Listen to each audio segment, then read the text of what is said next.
ঈশ্বর কি আছেন? এই প্রশ্নটা মনে হয় আমরা সবাই কখনো না কখনো নিজেকে করেছি, তাই না? সম্প্রতি ভারতের দুজন একেবারে প্রথম সারির চিন্তাবিদ ঠিক এই প্রশ্নটার উত্তর খুঁজতেই এক মঞ্চে এসেছিলেন। তো চলুন তাদের প্রায় 2 ঘণ্টার সেই বুদ্ধির লড়াইয়ের সবচেয়ে জরুরি অংশগুলো একটু দেখে নেওয়া যাক। আর মনে রাখতে হবে, এখানে কিন্তু কোনো ধর্মগ্রন্থ বা বিজ্ঞানের কথা হচ্ছে না। কথা হবে শুধু এবং শুধুমাত্র যুক্তি দিয়ে। একদিকে ছিলেন ইসলামী চিন্তাবিদ মুফতি শামায়েল নদভী, আর তার ঠিক উল্টো দিকে প্রখ্যাত কবি এবং স্বঘোষিত নাস্তিক জাভেদ আখতার। মুফতি নদভী বিতর্কটা শুরুই করলেন একটা নিয়ম বেঁধে দিয়ে। বললেন, এই প্রশ্নের উত্তর খুঁজতে হবে কেবলই যুক্তির পথে হেঁটে। আর তার প্রথম যুক্তিটা শুরু হয় খুব সাধারণ একটা ধারণা থেকে। তিনি বললেন, এই মহাবিশ্বের সবকিছুই হল কন্টিনজেন্ট, মানে এমন কিছু যা নিজের অস্তিত্বের জন্য অন্য কিছুর ওপর নির্ভর করে। এই ধারণাটা একটু জটিল লাগতে পারে, তাই তিনি এটাকে সহজ করার জন্য একটা দারুণ উদাহরণ দেন।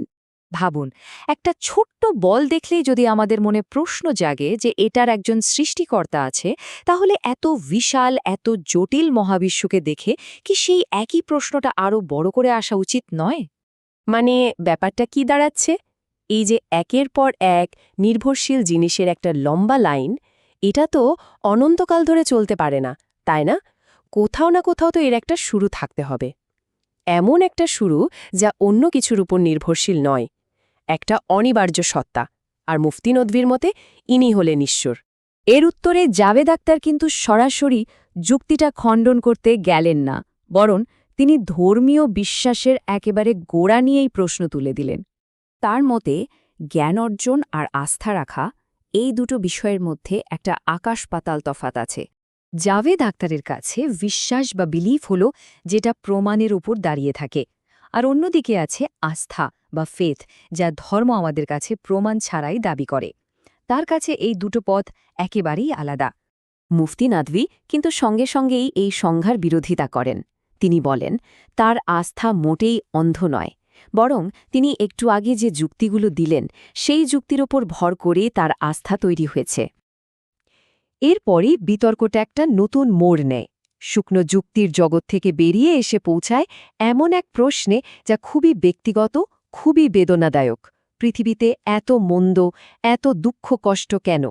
জাভেদ আখতার এই দার্শনিক আলোচনাকে এক ঝটকায় নামিয়ে আনলেন কঠিন বাস্তবে। তিনি তুলে আনলেন গাজার মতো জায়গায় হাজার হাজার শিশুর মৃত্যুর মতো ভয়াবহ ঘটনার কথা। তার প্রশ্নটা খুব সোজা সাপটা। যদি একজন সর্বশক্তিমান পরম দয়ালু ঈশ্বর থেকেই থাকেন, তাহলে তিনি এই ভয়ঙ্কর ঘটনাগুলো ঘটতে দেন কি করে? এর উত্তরে মুফতি নদভী দুটো পয়েন্ট তুলে ধরেন। তিনি বলেন, প্রথমত, আমাদের জ্ঞান সীমিত, আর দ্বিতীয়ত, এই জীবনটা আসলে একটা পরীক্ষা, যেখানে ভালো এবং মন্দ দুটোকেই বেছে নেওয়ার সুযোগ থাকতে হবে। এই আলোচনা থেকেই জন্ম নেয় বিতর্কের শেষ এবং সম্ভবত সবচেয়ে গুরুত্বপূর্ণ প্রশ্নটা। যদি ঈশ্বর নাই থাকেন, তাহলে আমাদের ভালো মন্দের ধারণাগুলো আসে কোথা থেকে? দেখুন, দুজনের ভাবনাটা এখানে ঠিক উল্টো। জাভেদ আখতারের মতে নৈতিকতা মানুষেরই তৈরি, সমাজে একসঙ্গে থাকার জন্য। আর মুফতি নদভীর মতে নৈতিকতার উৎস হলেন ঈশ্বর। তিনি না থাকলে ভালো মন্দের কোনো স্থির মাপকাঠিই থাকে না। তো শেষ পর্যন্ত আমরা কি দেখলাম? আমরা দেখলাম পৃথিবীকে দেখার দুটো সম্পূর্ণ ভিন্ন চশমা। একদিকে এমন এক বিশ্ব যার একজন নকশাকার আছেন, যার একটা উদ্দেশ্য আছে, আর অন্যদিকে এমন এক বিশ্ব যেখানে সবকিছুই মানুষের যুক্তি আর দায়িত্বের ওপর নির্ভরশীল। এই বিতর্ক আমাদের কোনো সহজ উত্তর দেয় না, বরং এটা আমাদেরকে একটা আরও বড় প্রশ্নের সামনে দাঁড় করিয়ে দেয়।